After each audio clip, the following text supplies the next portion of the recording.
Bonjour, c'est Philippine. Je suis heureuse de vous retrouver pour ce nouvel épisode du podcast Chance.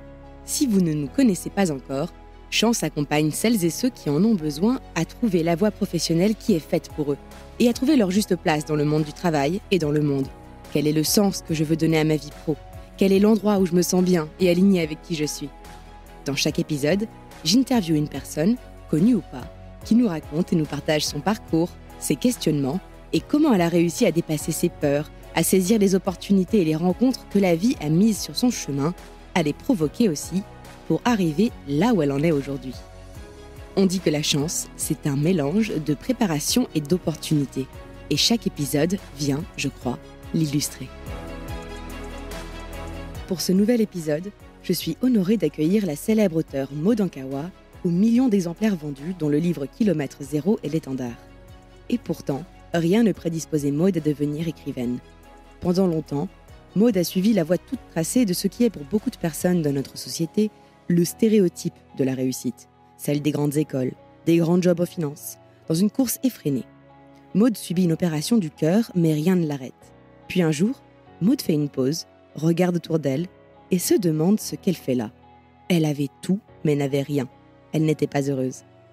Maud décide alors de réinventer sa vie, elle nous raconte. Vous écoutez Chance, le podcast qui défend l'égalité des chances professionnelles et le droit de se réinventer. Eh bien, bienvenue et merci beaucoup d'avoir accepté notre invitation, Maud. Merci à toi, Philippine. Alors, je commencerai par une question toute simple qui est d'où viens-tu et quel est ton parcours jusqu'à ta dernière grande bifurcation ? Alors, d'où je viens, si je parle professionnellement du monde plutôt de la finance, et plutôt, je me suis engagée dans l'entreprise parce que j'étais passionnée par les relations humaines, même si c'est la finance qui m'y a fait rentrer. Mon parcours est plutôt un parcours de dirigeant, puisque j'ai très vite eu besoin de me lancer dans l'entrepreneuriat, donc de créer des boîtes, puis après d'en racheter, et puis...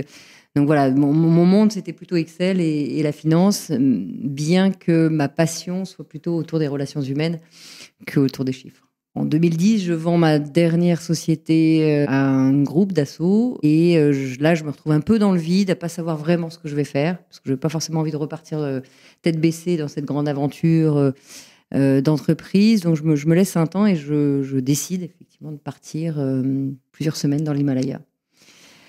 Pourquoi ? Parce que j'avais appris à avoir 10 coups d'avance, mais pas forcément à vivre au présent. Or, c'est dans le présent qu'on peut vraiment connecter la joie. C'est dans le présent qu'on peut connecter une vibration dans le cœur qui nous permet de nous écouter un peu plus. Moi, j'avais des plannings surchargés, j'avais des droites un peu tracées, mais finalement, j'avais plus de temps à moi et plus d'instant présent. Et donc... ça fonctionnait très bien, trop vite, mais je ne connectais plus la joie. Et donc, avant de parler de ça, pour revenir sur ce parcours, est-ce que tu peux nous expliquer un peu les différents postes ou types d'entreprises dans lesquelles tu as évolué jusque-là ? Alors, je suis passée de différents mondes, parce que quand on fait de la stratégie d'entreprise, à la limite, peu importe le produit. Donc, j'ai commencé par du conseil en entreprise, expertise comptable, et puis après... je me suis lancée dans la pub, donc là plus en entreprise. Là, j'ai racheté une boîte de pub et puis ensuite j'ai revendu dans les années 2000. Puis après j'ai été chassée par un chasseur de tête pour entrer au début chez AOL et puis finalement j'ai plutôt bifurqué vers les nouvelles technologies d'une jeune boîte qui se créait, qui s'appelait Exalid. J'y suis restée 10 ans et j'y suis rentrée à la direction financière et puis ensuite filiale après filiale, on a grossi et on a vendu donc en 2010. Alors, c'est marrant parce que je n'avais pas prévu de te poser cette question, mais en t'écoutant et en te regardant, j'ai envie de te la poser. C'était un milieu masculin ou tu as Oui, alors essentiellement, effectivement, ces 2 dernières années chez Exalid, c'est essentiellement des ingénieurs, c'est de la nouvelle technologie, donc c'était essentiellement des ingénieurs et essentiellement masculins, effectivement. Le monde de la finance est de toute façon plus masculin que féminin. Donc, tout m'allait. Tu vois, j'ai été, quand tu fais ces études en finance, tu es plutôt avec des hommes qu'avec des femmes. Et c'est vrai que, de fait, tu portes aussi qui tu es, tu portes aussi d'où tu viens. Et donc, se frayer un chemin, c'est aussi avec tes armes à toi, ta façon d'être. Et face à des hommes, il y a des avantages et des inconvénients. Mais j'entends souvent dire que c'est beaucoup plus difficile pour les femmes. C'est bon. Moi, je suis pas partie dans cette optique-là. Je me suis dit, voilà, je connais mes compétences, je sais ce que j'ai à apprendre et j'évolue. Et je suis dans la conviction que quand on aime ce qu'on fait, ça demande du travail, mais ça demande du travail autant pour les hommes que pour les femmes. Alors, super intéressant parce que tu viens de dire quand on aime ce qu'on fait. Pourtant, tout à l'heure, tu nous dis qu'à un moment, tu as pris ce temps de pause et tu es parti dans l'Himalaya.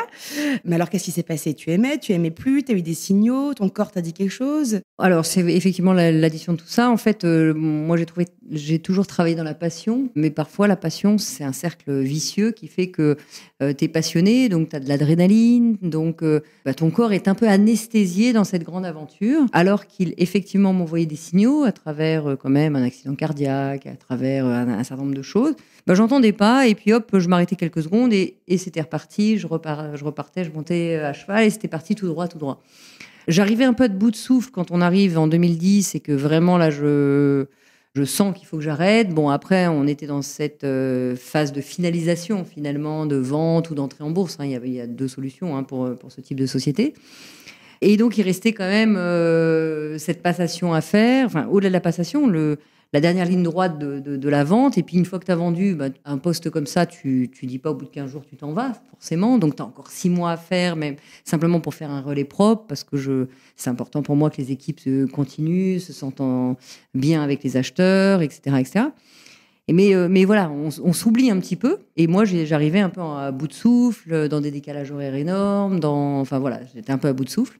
Et donc, j'ai pas voulu reprendre aussitôt. Et puis j'avais 39 ans. Pour moi, c'était un peu l'objectif de me dire, à 40 ans, je passe à autre chose aussi. Donc, c'est pas parce que je n'aimais plus mon travail. Et d'ailleurs, je continue à conseiller les dirigeants aujourd'hui. Donc, c'est, tu vois, même à 50 ans. Donc, le vrai sujet, c'est que c'est pas que j'aimais pas mon travail. C'est que c'était plus stable, c'était plus équilibré entre travailler 15 heures par jour et pas voir le jour, être en décalage complet de temps. Je crois que, et je sentais que mon équilibre n'était plus respecté. Mon équilibre sentimental, mon équilibre familial, mon équilibre amical même. Tu vois, t'avais le temps pour plus rien, quoi, finalement, d'autre que cette course effrénée. Et ça, je sentais que c'était plus au bon endroit. Donc j'ai voulu faire les choses proprement, mais voilà, j'ai perdu mon associé d'une crise cardiaque quand même. Donc après l'aventure, donc c'était pas sans laisser des plumes. Et puis, j'ai eu une prise de conscience qui est, voilà, je veux apprendre à vivre autrement, quoi.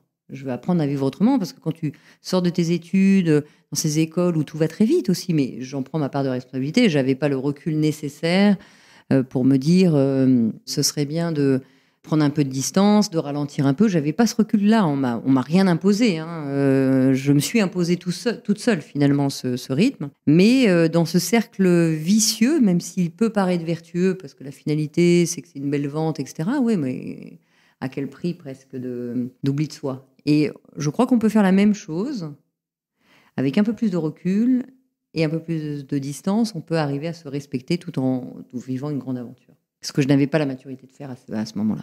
Et à ce moment-là de prise de recul, du coup, que tu as finalement eu, quand tu dis que tu as réalisé que c'était plus équilibré, est-ce que c'est vraiment toi toute seule ou est-ce que des personnes t'ont parlé ou...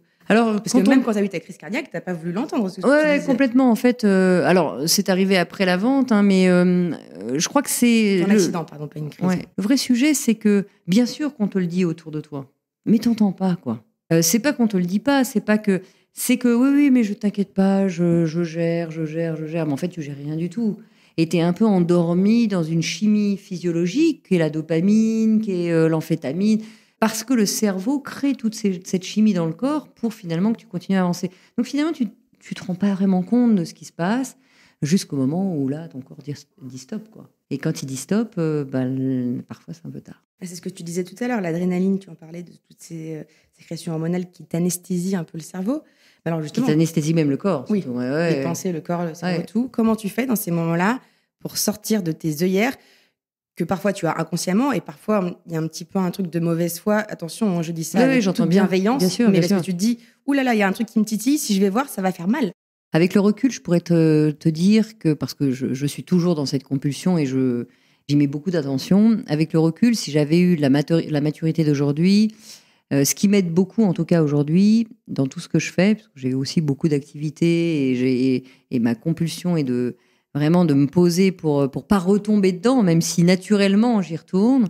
La question qui m'aide beaucoup, c'est de me dire, si j'arrêtais de me mentir, qu'est-ce que je ferais ? Arrêter d'être honnête avec soi-même. Ouais, non, mais attends, tu m'as l'air fatigué. Oh, non, mais t'inquiète pas, j'ai juste une mauvaise nuit. T'as toujours une bonne excuse. Toujours. Alors déjà, moi, aujourd'hui, avec 10 ans de plus, quand on me dit, attends, Maud, tu m'as l'air... voilà. Alors là, je me dis, ah, stop, si un tel me le dit, qui me connaît bien, c'est peut-être qu'il y a un truc que je suis pas en train de voir. Donc là, je me pose, si j'arrêtais de me mentir, qu'est-ce que je ferais? Mais comment tu aurais fait ça il y a 10 ans, justement, sans le recul et l'expérience que tu as aujourd'hui? Je n'ai pas su le faire. Pour être tout à fait honnête, je n'ai pas su le faire. Mais si je fais de la passation aujourd'hui, Voilà. mais si on me posait la question, ah ben je pense que cette simple question m'aurait aidé à prendre du recul. Et le recul, ça aurait été quoi? Ça aurait été simplement de dire à un moment aux investisseurs et autres, attendez, stop, là, ça ne me convient plus. J'ai besoin d'embaucher non pas une personne, mais 3 personnes, par exemple.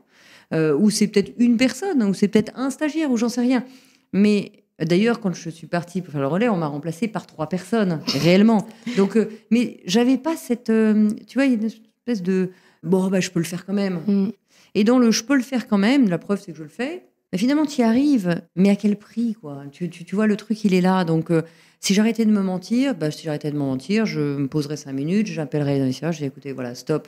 Moi, là, maintenant... j'attends pas une réponse à une embauche ou quoi, c'est j'embauche ou sinon c'est sans moi. Mais tu vois, d'avoir cette maturité qu'on n'a pas forcément plus jeune ou peut-être dans cette bataille de légitimité, de syndrome de l'imposteur, il faut que je prouve que je prouve. Bon, je pense qu'à 40 ans, on n'a déjà plus grand-chose à prouver, si ce n'est que de se poser. Et je crois que c'est un acte, en plus de maturité, que de dire ça, c'est ma limite, parce que sinon, j'équilibre plus le reste.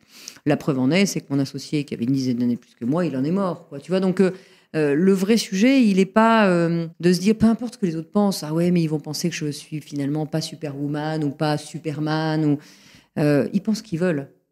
Le vrai sujet, si j'arrêtais de me mentir, c'est qu'est-ce que je ferais? Et est-ce qu'il y a aussi un rapport à la réussite? Hier soir, j'interviewais Alix au micro du podcast Chance, qui, elle, dans sa bifurcation, avait eu le sujet de la réussite telle que normée par la société. Et elle me disait, ben voilà, j'avais ce qu'on appelle, entre guillemets, un haut poste, un bon salaire, la reconnaissance, le statut social. Et j'ai mis du temps à réaliser qu'en fait, ça, pour moi, c'était pas ma réussite parce que j'étais pas heureuse. Est-ce qu'il y avait aussi cette notion, tu vois ce que je veux dire, de regard extérieur, de succès? Alors, le succès, quand tu es en entreprise, évidemment, se mesure au taux de rentabilité, au résultat net. Donc, c'est clair que c'est financier. Et je ne vais pas dire que l'argent n'a pas d'importance en entreprise. C'est une évidence. Mais je crois que la réussite, c'est vraiment de se respecter dans ce qui est juste pour nous. Et ça c'est une équation qui n'est pas forcément simple à garantir, parce que la réussite, c'est aller au travail et aimer ce qu'on fait.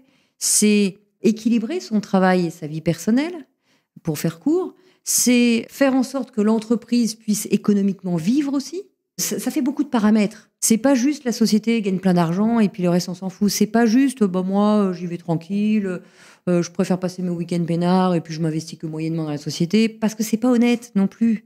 C'est pas tout ça va bien mais moi ça me plaît pas du tout, j'aime pas ce que je fais. C'est pas honnête non plus. Donc tu vois, c'est un équilibre à trouver. Et quand je dis ça, c'est pas tous les jours roses, tous les jours beaux. Il y a des jours où, malgré la passion que j'avais pour mon travail, j'aurais adoré rester sous la couette. Tu vois, bien sûr qu'il y a des jours pour ça. Mais donc, c'est pas tout blanc, tout rose. C'est pas juste j'équilibre mon perso, machin, etc. C'est effectivement une équation globale. Parce que si j'équilibre que ma vie personnelle et puis je m'investis pas beaucoup et que chacun fait ça, je donne peu de chance à l'entreprise pour survivre. Je dis pas pour réussir, je dis même pour survivre. C'est notre responsabilité d'être au juste endroit. C'est pas de la responsabilité de l'entreprise, c'est pas la responsabilité de ton mari, de ta femme, de tes enfants ou je ne sais quoi. C'est de ta responsabilité. Et ça nécessite de faire un peu d'efforts dans tous les domaines. Je fais un peu d'efforts sur ma vie personnelle, j'essaie de rentrer un peu plus tôt parfois parce que les enfants ont besoin, ou mon mari, ou ceci ou cela. De la même façon, quand l'entreprise a besoin d'un coup de pouce, ou d'un coup de fouet, c'est pas non mais moi les amis, je suis payée à 35 heures, là c'est plus mon heure quoi. Ça, tu vois, c'est pas juste non plus. Ça fait penser un peu à la notion du triangle de Karpman, alors qu'on va pas forcément détailler énormément, mais rapidement pour nos auditeurs que tu connais évidemment en tant que coach, ces jeux qu'on a de se mettre dans la posture de la victime, du bourreau, du sauveur, exactement. Alors que vraiment le juste milieu, c'est cette responsabilisation, posture adulte, comme on dit en analyse transactionnelle. Donc c'est ça dont tu parles. C'est ça, et puis dans tout. Encore une fois, si j'arrêtais de me mentir, qu'est-ce que je ferais? Tiens, ça va pas avec mon collègue, oui, mais bon, lui, il comprend rien, elle comprend rien. Même si j'arrêtais de me mentir, peut-être que moi aussi, j'ai ma part de responsabilité dans la façon dont je lui parle, peut-être qu'on peut en parler. Il n'a pas tout faux, j'ai pas raison sur tout. Et réciproquement, je suis pas nulle quand il me dit que je suis nulle. Non, tu vois, il y a un truc qui est soyons adultes. Oui. Soyons adultes et c'est pas. J'entends souvent en entreprise stricto sensus ou même dans des conversations. Ouais, enfin, je suis payée à 35 heures, je suis pas payée pour faire 36 heures. Je trouve pas ça juste. Et à s'enfermer là-dedans, on n'est pas au bon endroit, personnellement. Pourquoi ? Parce que on n'est plus dans cette notion de plaisir. C'est juste, attends, il est quelle heure ? Quand on est passionné par ce qu'on fait, il n'y a plus tellement de notion d'heure. Et de la même façon, c'est pas juste non plus que ton patron t'appelle le samedi, le dimanche, que tu sois toujours sur le...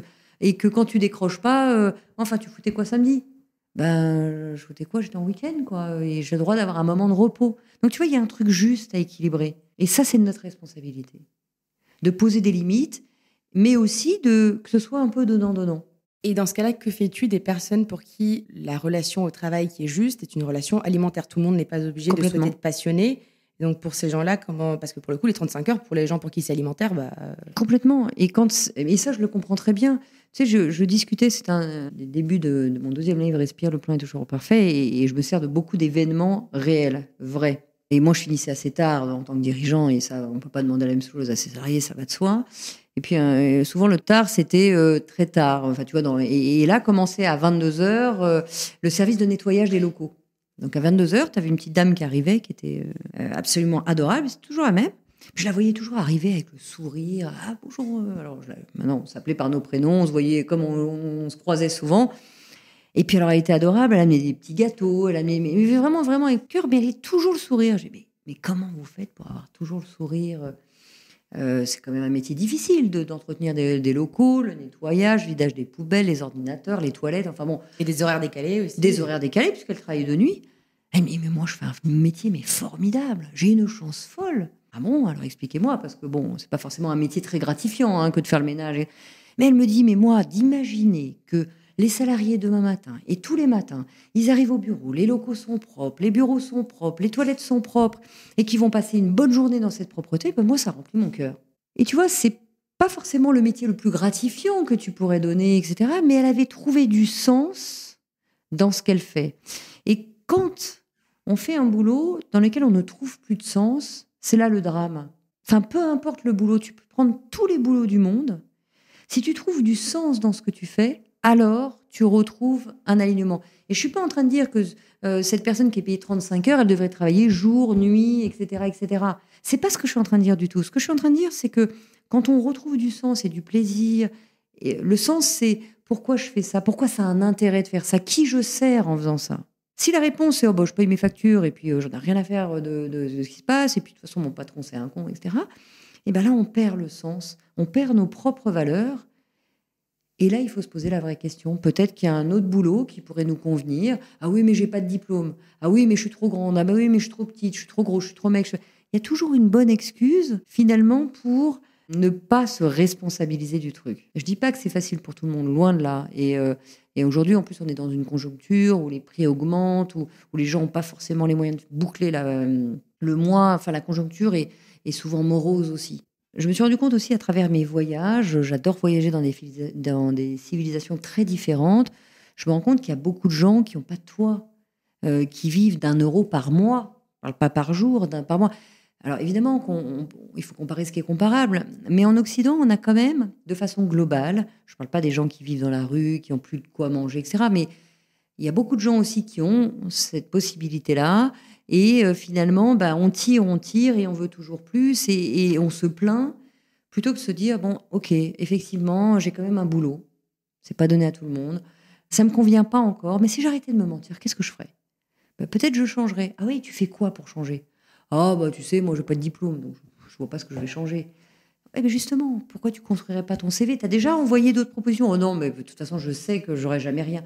Et dans le renoncement, plutôt que la responsabilité, mais quelque part, on se prive de beaucoup de choses. Parce que les entreprises souffrent d'embauche. Ils souffrent de trouver des gens dans tous les domaines. Alors évidemment, tu ne peux pas prétendre, quand tu as fait un boulot peut-être de caissier, de prendre la présidence d'un groupe. Évidemment. Mais dans ce boulot de caissier, tu as appris plein de choses, de très bonnes choses, qui vont te permettre peut-être petit à petit de manager des gens. Et le manager des gens, ça va peut-être t'aider Parce que tu sois à la caisse ou que tu sois dans un supermarché ou que tu sois peut-être après responsable dans un magasin de chaussures ou quoi, peu importe. En fait, tu as plein de capacités et tu as développé plein de choses. Et le potentiel humain, il est limité à nos croyances. Ouais, on a la preuve vivante de ce que tu dis avec Samba qu'on a interviewé, qui est sorti hier, qui n'avait pas de diplôme et qui a capitalisé sur ses savoirs, compétences transférables, connaissances, et son courage, j'imagine. Apprentissage actif sur le terrain. Aujourd'hui, envie, on a accès motivation. à plein de choses gratuitement. Quand on dit ah bah oui, mais bon, les livres ça coûte cher, les conférences. Non mais va voir si tu as une connexion internet, tu as accès à tellement de choses gratuites. Alors je sais qu'il faut déjà avoir une connexion internet, mais on est quand même nombreux à l'avoir et on passe beaucoup de temps et de perte de temps autour d'un tas de choses qui finalement nous abrutissent, plutôt que de capitaliser des fois 1 heure sur un apprentissage, sur une vidéo qui va nous permettre de voir les choses un peu différemment, etc. Alors je sais que mon discours est un peu dur. Parce que je sais que quand on n'est pas bien, on n'a pas forcément la motivation, on n'a pas forcément...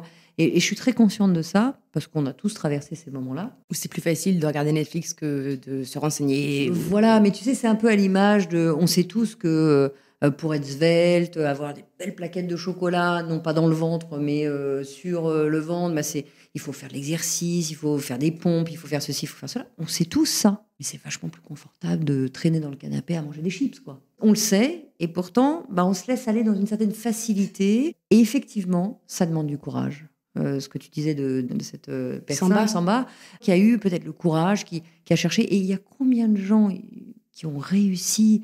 Et quand je dis réussi, c'est trouver leur équilibre dans ce qui a du sens, et même réussi financièrement d'ailleurs. Oui. Ça fait partie aussi. Ça fait partie du sens, de toute façon. Bien sûr. Comment tu fais si tu ne vis pas Ouais, je sais que des fois je suis un peu dure là-dessus, mais je me le dis de la même façon. Des fois je me pousse aux fesses en disant bon, ça va, bon, là maintenant tu te poses. Ok, là t'es fatigué, le machin, prends un temps de repos, et puis maintenant on y va, quoi. Tu vois, il y a un truc autour de la responsabilité qui est très très important.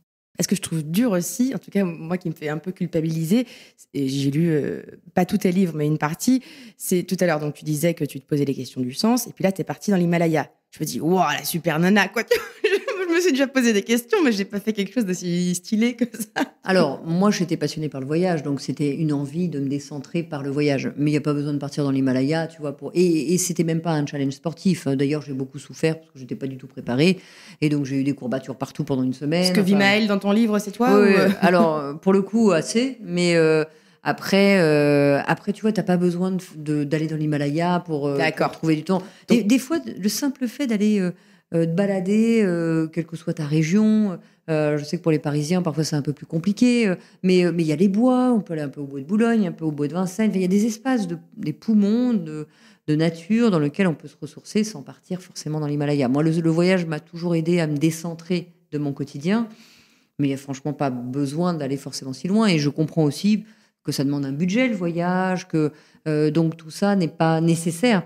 Moi, ça m'a aidé à comprendre que finalement, on voyait les choses d'une certaine façon et peut-être qu'on peut les voir des autres. Mais des fois, le simple fait justement de lire un bouquin ou d'écouter une interview, ça nous décentre de la même façon parce qu'on va vivre autre chose. Donc merci pour ça, qui est déjà déculpabilisant et puis surtout inspirant, parce qu'on se dit, moi aussi, je peux y arriver à 3 km de chez moi. Ah, mais ça, c'est clair. Et en plus, le moi aussi, je peux y arriver, il n'est pas limité à quelques personnes. C'est vraiment possible pour tout le monde. Et ça, je crois en la nature humaine. Et j'ai vu des gens, extrêmement brillants dans leur courage. Tu vois, brillant, c'est pas forcément avoir un tas de diplômes. C'est pas forcément être grande, être petite, tu vois, le vrai sujet, c'est qu'est-ce que je mets comme énergie, parce que là où tu mets ton intention, l'énergie suit, les rencontres suivent, les synchronicités suivent, tout est possible. Vraiment. Donc, je crois en l'humanité, je crois en l'être humain profondément, et c'est pour ça que moi, ça m'a aidé qu'on me bouscule un petit peu, parce que quelle que soit la personne qui écoute, il n'y en a pas un autour de nous qui ne peut pas réussir à être en phase avec lui et se donner les moyens de non. Et on me dit des fois, ouais, ok, mais bon, moi j'ai une maladie, ou moi j'ai ceci, ou j'ai vécu ça. Et il y a des drames, on vit des drames, mais heureusement, c'est pas 99% de notre vie, c'est le 0,1% qui est dramatique. Tu te fais licencier, c'est dramatique. Tu te fais quitter par la personne que tu aimes, c'est dramatique. Tu perds quelqu'un que tu aimes, c'est dramatique. T'as une maladie. Grave, c'est dramatique. Mais j'allais dire, c'est souvent les plus courageux. C'est souvent ceux qui se donnent et qui cravachent c'est pas ceux-là qui se plaignent le plus. C'est souvent parce qu'il nous arrive un truc, on a un coup de mou et on a le droit d'avoir un coup de mou. Accueillons le coup de mou. Pas parce qu'on a un coup de mou qu'on vaut rien. C'est pas parce qu'on a vécu quelque chose de difficile qu'on vaut rien. Non, non. Le moins on s'associe à ce qu'on vit, à ce qu'on... Tu sais, souvent on se met une étiquette. Ah bah moi, mon mari ou ma femme m'a largué, donc je vaux rien. Non, non, non, non. T'es pas la femme ou le mari d'eux. T'es avant tout une personne humaine avec toutes tes qualités. Et si on ne s'associe pas à ce qu'on a, même matériellement, moi je ne suis pas ma voiture, je ne suis pas ma maison, je ne suis pas mes enfants, je ne suis pas... Si je me détache de ça, alors je retrouve mon essence. Et dans cette essence, comme pour tout à chacun, on a des ressources inestimables. Et alors cette essence, justement, est-ce que tu as pu t'y reconnecter un peu à travers ton voyage, ce premier gros voyage, on va dire, à cette période de bifurcation? J'imagine que tu en as fait d'autres. C'était quoi tes apprentissages sur finalement qui tu avais besoin d'être à ce moment-là? En fait, c'était bizarrement un désapprentissage. Parce que on apprend beaucoup de choses dans une culture qu'est l'Occident, pour certains dans une religion, dans une éducation, et on apprend un tas de choses qui nous formatent avec un tas de costumes. Alors, t'es la femme de, t'es la fille de, t'es la salariée ou la dirigeante de, bon, t'as un tas de costumes et un tas de rôles. Mais qui tu es vraiment, tu sais plus vraiment. Donc, tu t'es un peu perdu, hein. C'est pour ça que j'ai écrit d'ailleurs Kilomètre Zéro, c'est pour retrouver cet état de conscience et d'essence de qui l'on est vraiment une fois que tu as enlevé tous ces costumes. Je suis partie dans l'Himalaya, donc déjà pour apprendre à vivre au présent, puisque je ne connectais plus le présent, toujours le mental qui avait 10 coups d'avance, et puis apprendre à savoir qui j'étais. Parce que quand tu arrives dans l'Himalaya et qu'on dit « mais alors toi, c'est quoi ta vie ?» et que tu dis bah, « moi, je suis dirigeante d'eux », mais des dirigeantes de quoi? Enfin, eux, il faut bien comprendre ce qui se passe dans l'Himalaya. Hein. C'est dans les montagnes, ils ne savent pas s'ils vont manger le jour J. La seule façon de survivre, c'est le partage. Donc, il y a une solidarité, il y a une entraide, parce que là, on n'est pas en train de diriger des gens, on n'est pas dans des entreprises, on est dans un petit lopin de terre, on ne sait pas s'il va pleuvoir, on ne sait pas si ça va pousser, on ne sait pas si... Et il n'y a pas grand-chose pour vivre. Mais il y a de la rigolade parce qu'il y a de la prière, parce qu'il y a de la foi, parce qu'on est entre êtres humains et on s'entraide. Et si moi j'ai quelque chose, je le partage avec l'autre et puis on grandit comme ça. Donc tu vois, tous ces métiers-là, eux, ils ne savent même pas ce que ça veut dire.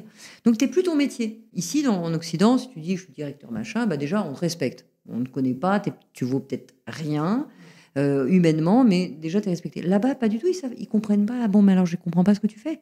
Parce que ça n'a pas de sens pour eux. Parce que le sens pour eux, c'est cultiver, c'est élever des bêtes, c'est partager des choses. Donc tu vois, tu perds déjà une partie de toi-même. Première couche enlevée. Première couche enlevée, déjà, ça sert à rien. Quoi. Tu vois, c'est pas la peine de te la ramener sur ton boulot ou sur machin. On va pas te gratifier de ça. Bon, après, t'expliques. Alors, la France, machin.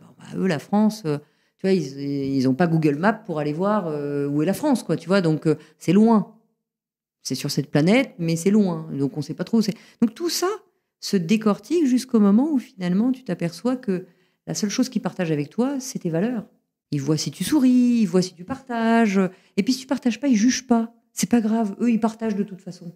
Donc même si toi, tu as tout, eux, ils ont rien, le peu qu'ils ont, ils le font le partage avec toi. Donc tu vois, il y a une espèce de truc où ça te remet un peu en place de...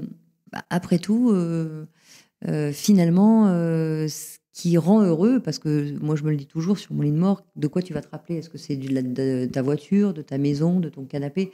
Je suis pas sûre, quoi. Ce dont tu vas te rappeler, c'est des fous rires avec des amis, c'est des rencontres, des partages, peut-être avec ton entourage, tes enfants, tes collaborateurs. C'est ça, je pense qu'on se rappellera de ça.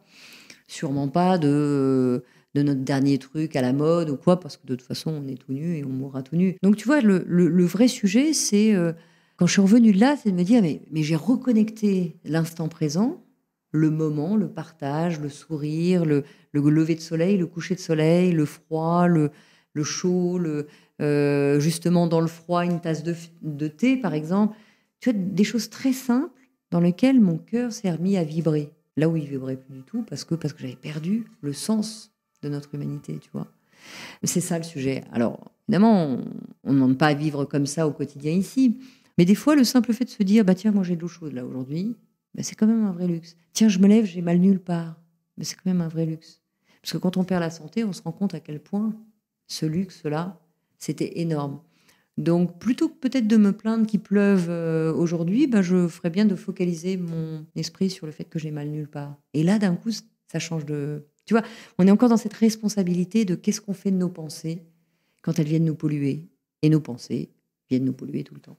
Et en te lisant, et tu m'arrêtes bien sûr ou tu reformules si je me trompe, mais j'ai quand même l'impression que les pensées, plus que nous polluer, elles ont un réel impact finalement sur ce qui arrive dans nos vies. Est-ce que tu pourrais nous en dire plus ? 60 000 pensées tournent dans notre tête en moyenne chaque jour.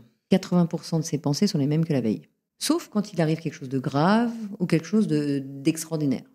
Demain, on t'apprend que finalement, on t'offre un nouveau boulot, c'est pile poil dans ce que tu veux. Toutes tes pensées de la veille, l'avant-veille et tout s'arrêtent et focus sur cette nouvelle.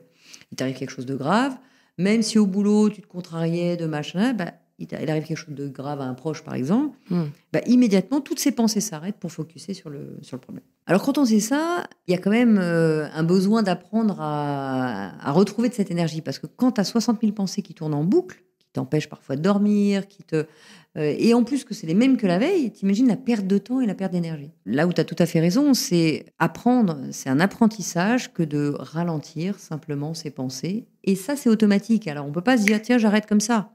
Ça nécessite vraiment, parfois, quelques secondes. Quelques secondes de quoi ? C'est quelques secondes à revenir à soi. Moi, c'est ce qu'on m'a appris au Népal. Revenir à soi, c'est quoi ? C'est simplement parfois de fermer les yeux quelques secondes et puis simplement commencer à sentir par l'odorat, qu'est-ce que je sens autour de moi ? Quels sont les parfums qu'il y a autour de moi ? Et je prends quelques secondes. Qu'est-ce que j'entends comme bruit ? Quand je ferme les yeux, j'entends peut-être au loin un véhicule qui est passé. Peut-être même le silence. Et si je reste dans le silence quelques secondes et que je traque le prochain bruit, qu'est-ce qui se passe ?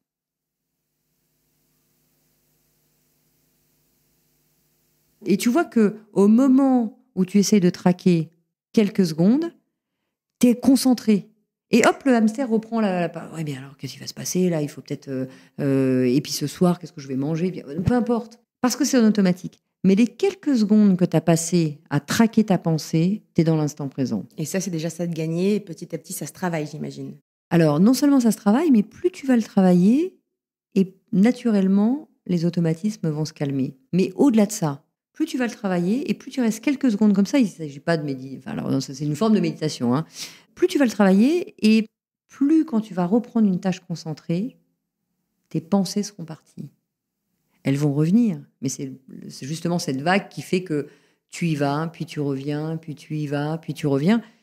Mais le plus tu le fais, le plus tu mets l'attention sur « Oh là là, je suis partie comme en boucle là », ou dans la nuit, des fois, il y a des gens qui me disent « Mais moi, je dors pas la nuit, parce que là, j'ai réfléchi toute la nuit. » À quoi ? Tu sais, au problème qu'on a eu avec ça. Et alors, du coup, je sais pas, mais du coup, Et puis, c'est le hamster, exactement, qui fait que t'es plus serein, t'es plus en phase avec toi. Alors que des fois, le simple fait de quitter le problème, de revenir à toi, de poser tes pensées, va faire que les solutions vont arriver. Et ça, surtout, ça réduit ce stress ambiant dans lequel on vit beaucoup. Beaucoup, et même des personnes qui sont censées être averties. Je dis pas que je le suis, mais comme toi, donc je suis coach. Par ailleurs, je suis aussi prof de yoga, donc je sais méditer. Et pour autant, la nuit, j'ai souvent énormément de pensées, à tel point que je me suis téléchargé et payé un abonnement à une app qui raconte des histoires la nuit ou qui fait méditer, parce que parfois, j'ai besoin de bruit pour cacher mon bruit intérieur. Mais tout comme on se jette sur le téléphone, que j'appelle le doudou, sur lequel tu vas aller sur les réseaux sociaux, te laisser envahir par des informations qui vont te décentrer de ton problème. Il y a un inconfort dans la méditation, il y a un inconfort de quelque temps. Mais si on accepte de traverser cet inconfort, et méditation, il ne faut pas forcément aller appeler Bouddha, c'est pas ça, ou le Dalai Lama, c'est simplement de revenir à sa respiration. C'est pas confortable, parce qu'on nous a pas appris ça, on nous a appris un tas de trucs, mais pas ça. Mais le simple fait de revenir un peu à soi, et de trouver finalement un siège de confort en soi, eh bien les choses se calment. Mais ça nécessite un apprentissage. Enfin, un apprentissage, c'est une pratique. C'est pas vraiment un apprentissage, c'est plutôt une pratique, une régularité. Et ces 2-3 minutes qu'on peut faire quelques fois dans la journée, c'est pas des heures et des heures, on se rend compte que, comme la pratique du sport, on préfère être sur le canapé à manger des chips. Si je reprends l'image, on préfère prendre nos téléphones, nos doudous, et puis aller chercher... s'abrutir dans des informations qui nous polluent. Tu vois, quand je vois parfois les informations, on vit quand même à travers un monde où là, on traverse des choses difficiles. l'Israël, l'Ukraine, etc., c'est anxiogène. Donc, on ne peut pas se dire, ah bah oui, moi, ça ne me concerne pas. Non, non, non, on est tous impactés. Mais si tu allumes les informations, tu vas avoir plein d'informations en boucle. Et là, qu'est-ce qui se passe dans ta tête? Eh ben, c'est un peu comme une musique que tu écouterais 10 fois de suite, elle tourne toute seule dans ta tête après. Tu sais, tu as l'air dans ta tête qui tourne. Là, c'est pareil. Donc, si à un moment, tu ne prends pas un petit peu de recul par rapport au flux, il ne s'agit pas de se dire, ah bah oui, moi, ça ne me concerne pas. Mais juste, j'ai écouté les titres, ok, il s'est passé ça cette nuit entre l'Israël, le Gaza, etc. Je souffle, je le sais, là, pour l'instant, j'ai pas de puissance, je ne peux pas agir, je ne peux pas aller là-bas, tu vois, je suis impuissante à ça. Maintenant, je reviens à l'instant présent et qu'est-ce que je fais, moi, pour aider l'humanité? Qu'est-ce que je fais pour aider mon voisin? Qu'est-ce que je fais? Et ça, c'est ça qui... tu vois, parce que sinon, on est sans cesse à tourner autour d'un problème qu'on ne peut pas résoudre, qui ne dépend pas de nous. Et donc, on peut, dans ces moments-là, aussi se donner ça comme excuse, je le dis avec des pincettes, mais pour ne plus se respecter soi-même, s'écouter et prendre en main des choses qu'on pourrait prendre en main. Et justement, est-ce que tu aurais des conseils alors, j'ai déjà entendu se reconnecter à la nature et pas forcément en allant à l'autre bout du monde, mais pour faire une sorte de démarrage d'introspection en autonomie, si on n'a pas forcément envie de se faire accompagner tout de suite ou de se faire accompagner tout court, quels seraient tes conseils pour commencer tout seul, toute seule, déjà à réfléchir à soi, justement à cette histoire de comment on se respecte, comment on respecte ses valeurs auxquelles tu t'es reconnecté, notamment via tes voyages? Je pense que l'une des premières choses, déjà, c'est d'être conscient qu'on s'oublie un peu. Ça veut dire quoi? Ça veut dire qu'une fois que j'ai travaillé, que je me suis occupée des enfants, que je me suis occupée de faire à manger, que je me suis occupée de faire des courses, le repassage, le machin, là, j'ai plus qu'à aller me coucher parce que je suis fatiguée, quoi. Alors, tes temps de réflexion, tes temps de méditation et tout, c'est bien gentil, mais moi, j'ai pas le temps. Mais déjà, de se rendre compte que on n'a pas le temps parce qu'on a un planning très serré. Et de se rendre compte qu'on est en train de s'oublier, c'est déjà une première étape. C'est de prendre conscience qu'il y a un truc qui ne va pas. Ah oui, t'es gentil, mais enfin bon, moi j'ai les enfants, comment je fais? Et mon boulot, je suis obligée de le faire. Et puis les factures, il faut bien les payer. Et puis oui, c'est vrai. Mais qu'est-ce qui fait que finalement, j'ai pas 5 minutes pour moi, 10 minutes pour moi dans la journée? Mais peut-être que ces 10 minutes, ça va peut-être être de m'organiser peut-être un peu différemment avec mon conjoint. Ça va être peut-être de m'organiser un tout petit peu différemment au travail. Ça va être parce qu'on peut gagner 10 minutes dans la journée. On a tous 10 minutes. Et d'ailleurs, oui, on va aller plutôt vers la facilité de quelque chose qui fait que, attends, si j'ai pas le droit de regarder une série Netflix après tout ce que j'ai fait, faut pas exagérer, quoi. Oui, bien sûr. Mais le petit quart d'heure qu'on va prendre va nous permettre de nous recentrer sur nous. Ça veut dire quoi? Ça veut dire de nous respecter. Ça veut dire peut-être, je me rends compte que je prends même plus le temps d'aller me faire un thé dans la journée quand je suis au boulot.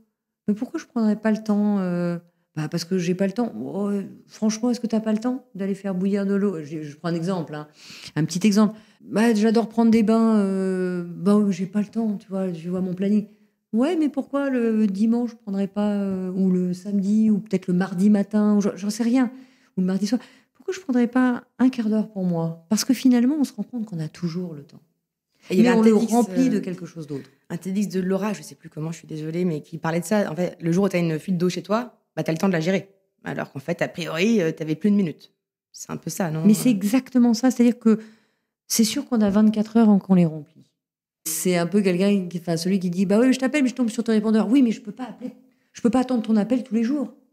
Donc tu tombes sur mon répondeur, laisse-moi juste un message, je te rappelle. Parce que le temps, je vais l'avoir. Parce qu'on peut choisir. Si demain, ton fils, ta fille, l'école t'appelle parce qu'il y a eu un accident, tu te dis pas ah non, mais moi, le planning, j'ai pas le temps.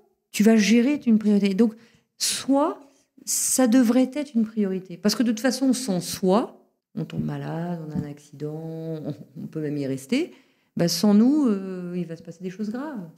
Ou même si on vit quelque chose de grave nous-mêmes, il va bien falloir tout arrêter pour gérer cette chose grave. Donc, le vrai sujet, c'est pas de se dire attends, je me prends 3 heures tous les jours. Alors, tant mieux si on peut les prendre, mais si j'ai pas le temps, d'ailleurs, c'est un moine bouddhiste qui disait ce serait bien de méditer un quart d'heure par jour. Et là, je le raconte d'ailleurs dans Respire. Et là, le protagoniste dit oui, d'accord, mais quand on n'a pas le temps, dans ces cas-là, vaut mieux méditer 1 heure. Et tu vois, ça montre quoi? Ça montre que simplement, si t'as pas le temps, c'est que là, tu as un truc grave à régler. Tu as un truc grave à régler sur toi. Donc là, il vous faudrait méditer un quart d'heure. Si t'as pas le temps de trouver un quart d'heure, médite 1 heure parce que franchement, tu as des choses à régler. Et je crois que c'est ça. Alors moi, je parle pour moi, hein, je parle pas à ceux qui nous écoutent parce que je sais qu'on fait que ce qu'on peut. Mais en tout cas, moi, ça m'a beaucoup aidé de me rendre compte que finalement, j'étais en décalage complet avec moi. Et quand j'ai pu retrouver du temps, et c'est une bataille tous les jours, je vois à quel point je suis beaucoup plus en lien avec les autres, beaucoup plus clair dans ma tête, que je peux trouver des solutions plus simplement, que je peux être sur des projets qui m'inspirent davantage parce que je pose les choses. Et encore une fois, je sais à quel point on est pris par le temps. Donc, je ne dis pas qu'il faut le faire 2 heures ou 3 heures, mais des fois, juste un petit quart d'heure à soi, ça nous permet de prendre des petits moments de plaisir et de bien-être dans notre quotidien. Merci beaucoup pour ce conseil ultra activable avec des exemples concrets. En parlant de temps, on arrive déjà quasiment à la fin, mais tu sais quoi, je vais faire comme ton moine bouddhiste et si t'es OK, je vais prendre un tout petit peu plus de temps parce que j'ai encore beaucoup de sujets que j'aimerais aborder. Tu parlais tout à l'heure de la santé, tu parlais de toi, ce qui t'est arrivé, ton accident cardiaque, mais également celui de ton associé qui est malheureusement resté. La santé au travail, c'est quand même un sujet un peu tabou et en ce moment, tu as dû suivre, il y a le patron de Publicis qui est Arthur Sadoun, qui parle de son cancer et qui œuvre à accompagner les personnes à j'ai envie de dire assumer, c'est pas du tout le bon mot, c'est violent, mais justement à ouvertement partager ce qu'ils vivent avec leur employeur pour se faire soutenir et accompagner. Est-ce que toi, à ce moment-là, tu en as parlé quand ça t'est arrivé ? Alors moi, ça m'est arrivé après que j'ai vendu, donc j'étais moi avec moi. Mais ça m'est arrivé pour des collaborateurs qui ont malheureusement subi, par exemple, un cancer. Je pense à une collaboratrice. C'est fondamental et d'en parler et en tant que dirigeant ou collaborateur ou même subordonné, d'aider l'autre. Parce que ça, c'est la base d'une entreprise. Bah oui, ça devrait, mais les gens ont peur parfois. Ils se disent, ça va être la fin de ma carrière si je le dis, on va dire que je suis faible. Et c'est le cas quand les gens sont malades ou parfois même quand leurs enfants sont malades, ils veulent pas en parler, etc. Alors, j'allais dire, si j'arrêtais de me mentir et que je suis vraiment dans une entreprise qui est dans le déni de ça et qui même risque de me virer pour ça, peut-être de commencer à préparer ses arrières, à trouver autre chose. Parce que c'est fondamental et c'est une forme de respect de soi. Si on craint et si on tremble de parler, alors toujours pas facile de parler de tout, bien sûr, mais je pense à cette collaboratrice qui donc devait subir de la chimiothérapie, de la radiothérapie, etc. Et donc qui pendant un temps était absente aussi. Mais si on n'est pas dans une conversation, et moi je lui disais, mais qu'est-ce qui est bien pour toi ? Est-ce que c'est bien de venir un quart-temps, un mi-temps, de plus venir du tout pendant une période ? C'est toi qui vas gérer le truc. Parce que c'est toi qui dois te respecter. 15 ans après, aujourd'hui, je me dis, mais si je me regarde dans une glace, je sais que j'ai, à ce moment-là, fait les bonnes choses. Parce que si je dis, non, c'est comme ça, la sécu, c'est comme ça, et puis le machin, cette personne qui va peut-être pas avoir la latitude de faire, d'être respectée, peut-être de parfois se plonger dans un dossier, ça fait du bien de se sortir la tête d'eux, ou à l'inverse, de savoir que quand dans l'entreprise, tu es vraiment KO, on te laisse 2 mois, et que c'est fondamental, et on doit se respecter. C'est vrai pour soi, c'est vrai pour les autres, parce que la santé, c'est le luxe le plus absolu. Oui, tu en parlais tout à l'heure. Pour avoir vécu, moi, des problèmes de santé, et de m'être oubliée, et donc d'avoir généré certainement ces problèmes de santé, mais aujourd'hui, plus jamais. C'est-à-dire que il peut m'arriver des problèmes comme tout le monde. Mais en toute conscience, je ne laisserai jamais ma santé de côté au profit d'une entreprise, d'une relation, de qui tu veux. Si tu n'es pas en santé, tout le reste s'arrête. C'est de notre responsabilité de faire attention à nous. C'est de notre responsabilité de faire attention aux autres aussi. Et c'est pas un mauvais collaborateur si un temps, il est dans... Parce que ça peut arriver à tout le monde. Là, on parle d'un cancer, par exemple. Mais personne n'est à l'abri d'un cancer. Direct ou indirect. Voilà. Direct ou indirect. Que tu sois dirigeant, salarié ou je ne sais quoi. Tu vois, ça arrive à tout le monde. Ça peut arriver à tout le monde. Et ça, c'est de notre responsabilité à tous de vivre ensemble et d'avoir une main tendue. Enfin, cette collaboratrice me le dit encore aujourd'hui, d'avoir une main tendue qui dit mais merci de m'avoir compris. Ça m'a fait du bien, des fois, de revenir juste une après-midi au boulot, de prendre un petit dossier, de se plonger dans autre chose et puis d'arrêter de considérer comme quelqu'un de malade, finalement. Ça m'a fait un bien fou. Ou à l'inverse, des fois, j'étais complètement KO et je savais que tu étais là. Et parce que c'est fondamental, quoi. Donc, moi, je tergiverse pas sur le sujet, quoi. C'est la santé avant tout. Et si en face, c'est t'es un feignant, t'es un machin, mais posez-vous les questions sur les gens avec lesquels vous travaillez, quoi. Et fuyez ça. Respectez-vous. Et donc, même sur ce sujet, il y a quand même 2 mots qui reviennent depuis le début de notre échange, c'est le respect et la responsabilité. Et Qui va mieux te respecter que toi? C'est toi. Il n'y a personne d'autre qui peut mieux te respecter que toi. Il n'y a personne d'autre qui peut prendre tes responsabilités à ta place. Et ça, en tant qu'adulte, et je sais à quel point c'est difficile, parce qu'il y a beaucoup de gens qui ont des problèmes d'estime d'eux-mêmes, mais vraiment, on mérite chacun de se poser, parce que chaque être humain est une pépite bien plus que d'or, j'allais dire. Donc respectons-nous, ça c'est la base, vraiment, c'est la base. Et pour avoir oublié ces valeurs-là, je ne peux que les prôner aujourd'hui. Et comment on fait pour se respecter quand on a perdu confiance, voire parfois plus loin l'estime de soi? Je pense que ça peut aider de se faire aider. Et ça, c'est aussi un sujet parfois d'ego. Non, mais je vais m'en sortir seule. Moi, c'est un peu ce que ça. Non, mais c'est bon, ça va aller, je gère, c'est bon. Puis des fois, une main tendue. Alors, ça peut être parfois simplement une conversation avec un ami, mais simplement de le dire. Tu sais, des fois, on veut pas trop dire, non, mais je vais passer pour quelqu'un de plus faible. Et bon, je vais pas lui en parler. Non, des fois, une amie, une écoute, une épaule. Et puis, parfois, de se faire aider par des gens plus compétents, dont c'est le métier. Tu parlais de coaching, voilà. Parfois, en quelques séances, on débloque 1000 choses qui sont figées dans le corps depuis des années, qui sont dans des croyances figées aussi depuis des années. Ouais, je crois que c'est important de miser sur soi. Souvent, on me dit, oh, ouais, mais enfin, que ça coûte de l'argent. Oui, mais plutôt que peut-être d'aller manger des pizzas ce mois-ci, je vais faire un peu plus attention et je préfère miser un peu pour moi. Investir sur soi, c'est fondamental. Et je comprends que ce ne soit pas toujours à portée de tout le monde. Mais si vraiment il y a des problèmes d'argent, déjà souvent les coachs sont, on peut réfléchir un peu autrement. Et puis derrière, il y a aussi un effort à faire. Et sinon, voilà, il y a aussi des conférences gratuites, il y a aussi un tas de sujets gratuits qui peuvent aider déjà à débloquer un certain nombre de choses. Donc la finalité, c'est pas forcément d'aller trouver un coach, mais bon, quand on est vraiment bloqué dans quelque chose, ça peut aussi nous faire gagner du temps et de la souffrance en moins. Oui, puis finalement, si sa santé mentale est impactée, ça va finir potentiellement par coûter beaucoup plus cher. Beaucoup plus cher et déjà physiquement beaucoup plus cher. Et puis parfois, ça nous coûte notre boulot, ça nous coûte notre famille, ça nous coûte plein de choses. Donc, ça vaut le coup. Ça vaut le coup d'investir un peu sur soi des fois. Et vu qu'on est sur la thématique du coût, l'investissement, tout ça, est-ce que ce serait OK pour toi, en parlant de croyances, de me répondre si je te demande conférencière, coach, auteur, on en vit? Aujourd'hui, j'allais dire, moi, mon métier premier, c'était la finance et j'ai eu la chance de réussir financièrement. Donc, j'attendais pas de vivre à travers des livres, etc. Aujourd'hui, est-ce qu'on vit des livres ? Malheureusement, peu de gens vivent des livres parce que moi, évidemment, j'ai des revenus liés aux livres puisque on est à plus de 2 millions de livres vendus. Donc, forcément, mais c'est pas le cas de tous les auteurs.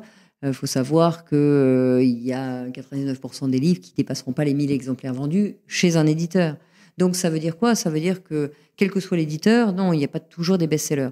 Après, pour répondre à ta question, coach, ça fait des années que moi je fais ce métier et c'est fondamental pour moi, même si aujourd'hui je fais un peu moins de coaching individuel. J'organise des séminaires dans le sud de la France pour faire avancer, défiger un certain nombre de choses. Mais oui, à partir du moment où tu es aligné avec ton métier, et forcément, le bouche-oreille va très très vite. Et j'allais dire, c'est comme dans tous les métiers. Quand tu le fais en aligné avec toi et qu'il y a des résultats, tu vis très facilement d'un métier comme le coaching, si tant est que vraiment tu le vis avec cet alignement.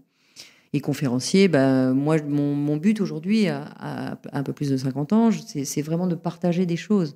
Je le disais à mes éditeurs, le sujet d'écrire un livre, c'était pas d'écrire un livre, c'était un projet global à travers un partage, à travers ce qui m'a énormément aidé à avancer, à dépasser un certain nombre de choses et de pouvoir l'offrir et le partager aux autres. Et je ne sais pas mieux que les autres.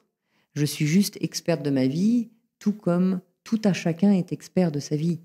Tu es experte de la tienne et personne d'autre que toi sait mieux que toi ce qui est bien pour toi.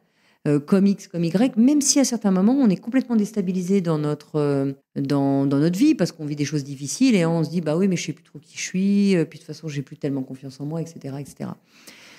C'est vrai, et le chaos fait partie de notre vie. Mais de ce chaos, on s'est redressé et on a continué, donc on devient expert de ce chaos parce qu'on l'a traversé. Donc, tu vois, on est tous experts de notre vie et moi, je ne sais pas mieux que les autres. Je partage simplement des choses qui m'ont aidé, des choses qui m'ont permis de grandir, des choses qui m'ont permis de me relever aussi. C'était l'idée de ce partage à travers ces 3 livres. Est-ce qu'il n'y a pas aussi un sujet autour de l'audace? Parce qu'à l'instant, tu parlais d'éditeurs, ce qui me fait penser au sujet du réseau. J'ai écouté un podcast où tu disais que tu n'avais pas de contact au début dans ce milieu. Et j'ai l'impression que tu es quand même t'allais secouer, taper aux portes, quoi. En fait, ça s'est passé un peu à l'inverse pour moi parce que j'ai écrit ce livre pour mes amis et je leur ai offert. Et je les ai réunis à la maison. Alors, je n'ai pas 100 amis, mais des relations de gens avec qui j'ai travaillé. J'ai dit, écoutez, voilà, je vous ai réunis ce soir pour faire la fête et pour vous offrir un livre que j'ai écrit. Alors, tous m'ont dit, ah bon? Moi, je viens du monde d'Excel, tu vois, donc écrire un livre, c'est pas du tout mon ADN. Tu l'as écrit sur Excel, d'ailleurs, j'ai entendu. C'est juste. J'ai commencé à l'écrire sur Excel, copier-coller cellules. J'ai appris Word très vite, sinon c'était compliqué. Et puis, je leur ai offert ce livre, en fait. Et c'est eux qui m'ont rappelé au bout d'une semaine. Ils disent, c'est génial ce que tu as écrit. On voudrait l'offrir. Je dis, passez vos copies. Moi, j'en ai imprimé 100. Et vous les avez. Moi-même, j'en ai plus. Et ils m'ont forcé à faire une plateforme sur laquelle je pourrais le vendre. Et on a imprimé 500. Et puis, ils les ont achetés en une semaine. Puis, c'est devenu 1000, puis 5000, puis 10 000. Et là, les éditeurs se sont tapés à ma porte en disant, attendez, il se passe un truc avec votre livre, on veut vous rencontrer. Donc, moi, c'était pas tout à fait le... Parce que là, c'est plus la théorie des petits pas ici. Là, c'était vraiment dans l'envie d'offrir quelque chose à mes amis, quoi, tu vois. Et voilà, j'étais dans cette idée de me dire, j'ai pas envie de reprendre une boîte, j'ai juste envie de faire un break et de faire le point de ce que j'ai appris. Tout le monde me disait, mais comment tu fais pour réussir tout ce que tu fais? Ben voilà, ma philosophie de vie, c'est celle-là et je l'ai offert comme ça. Est-ce que tu aurais un dernier, j'aime pas forcément le mot conseil, mais bonne pratique ou expérience que tu aurais envie de partager à des personnes qui se posent des questions sur leur alignement? Ce que j'ai envie de partager en tout cas, c'est que quel que soit l'état dans lequel on est à l'instant T, déjà tout passe. Donc quand on n'est pas bien, quand on vit quelque chose, déjà tout passe. Et ça passera. Même si la vie nous fait douter de nous, même si des gens extérieurs nous font douter de nous, même si on a reçu des mauvais des éléments qui nous ont un peu déstabilisés, des remarques, des critiques, etc. Je crois que si on est là, c'est qu'on a quelque chose de vrai à vivre, de profond à vivre. On n'est pas un être humain, c'est avant tout vraiment un diamant. Alors il faut le façonner parfois, il faut tomber, mais on a tous un trésor à vivre et à faire vivre. Et même si on l'a pas trouvé tout de suite, parfois on le trouve tardivement. Continuons à chercher, parce que le voisin n'est pas mieux que nous. Le voisin a vécu des choses qui font qu'il en est là, mais nous aussi. Tout à chacun, on a vécu un tas de choses et vraiment, ça vaut de l'or. Donc, ne doutez pas de vous, au contraire, prenez un peu de temps vers vous parce que l'autre n'est pas meilleur que vous. Je crois vraiment que chacun est une pépite et chacun peut la trouver. Merci beaucoup d'avoir pris le temps de venir faire ce témoignage au micro du podcast Chance. Ça vaut de l'or aussi. Merci Philippe. Merci encore. Merci à toi.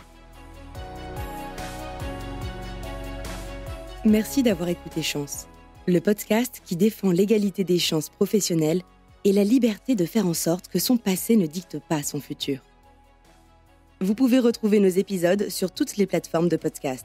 Et si ce témoignage vous a plu, vous pouvez laisser des étoiles, m'écrire des commentaires et n'hésitez pas à en parler autour de vous.